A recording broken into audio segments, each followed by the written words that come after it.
Magandang araw po muli sa inyong lahat. Nagbabalik ang inyong lingkod. Muli, konting kaalaman at gabay sa ating pang-araw-araw na buhay.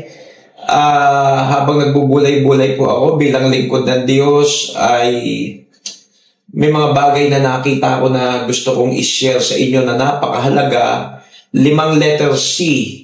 5 letter C na napakahalagang sangkap sa buhay ng isang tunay na mananampalataya.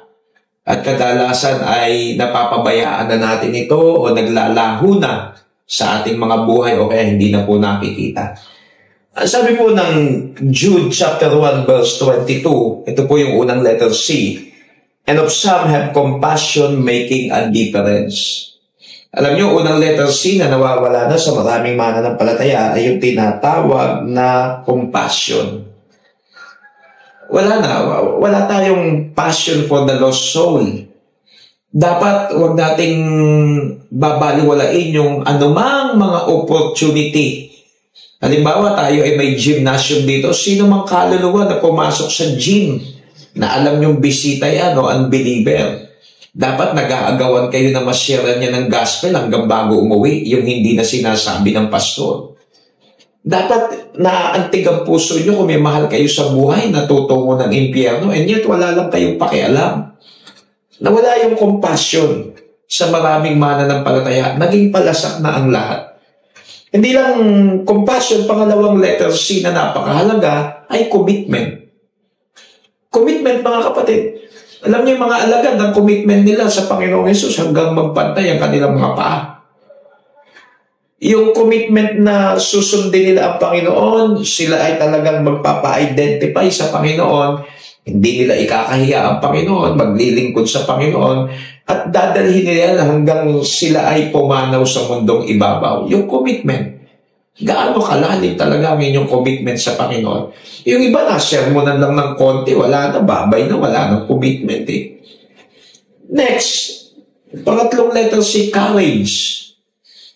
Ito, ilang beses inulit ng Panginoon nung i-commission niya si Joshua sa chapter 1 ng Joshua. Courage, take a stand for what is right. Yung may tapang ka, yung may lakas ka ng loob, yung tutuparin mo kung anong pinagagawa ng Diyos sa iyo, mangyari na mangyari. Wala kang basta katatakutan as long as alam mong nabubuhay ka sa kalooban ng Diyos. So, ano muna? Compassion. Pangalawa, commitment. Pangatlo, courage. Pangapat, na nineglect na maraming mananampalataya, communication, proper communication. Walang maayos na pakikipag-usap kay pastor. Kung hindi makakadalo sa church, hindi nagsasabi. May sakit na pala, hindi nagsasabi. May mga saloobin na dapat i-open, hindi nagsasalita. Walang proper communication, kaya tuloy lalong lumalala minsan ang isang bagay na maliit lamang. Napakahalaga ng communication. Sa communication, pinapakita mo paggalang. Sa communication, pinapakita mo ang pagpapasako. Sa communication, pinapakita mo ang respect. Communication. What else? Number 5, consistency. Itong 5 letter C na ito, napakahalaga sa buhay ng isang mananampalataya. Alam niyo itong consistency? Nakakalungkot eh. Marami magaling lang sa una. Sa simula, may small group. Mawawala. Sa simula, active sa Bible study. Mawawala. Sa simula, magpapakitang gilas. Mawawala. Sa simula, ipapakitang nagtatite siya. Mawawala. Sa simula, ipapakitang meron siyang mission funds. Hihinto. Yung consistency.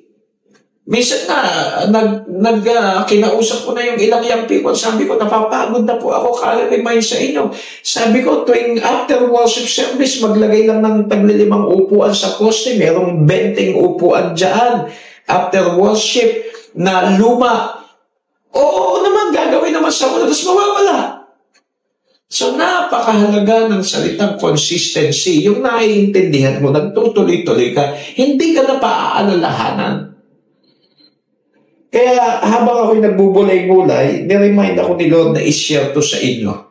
Compassion, commitment, courage, communication, consistency, 5 letter C na napakahalagang sangkap sa buhay ng isang mananampalataya para lalo tayong nakaayos sa ikaluluwalhati ng Panginoon.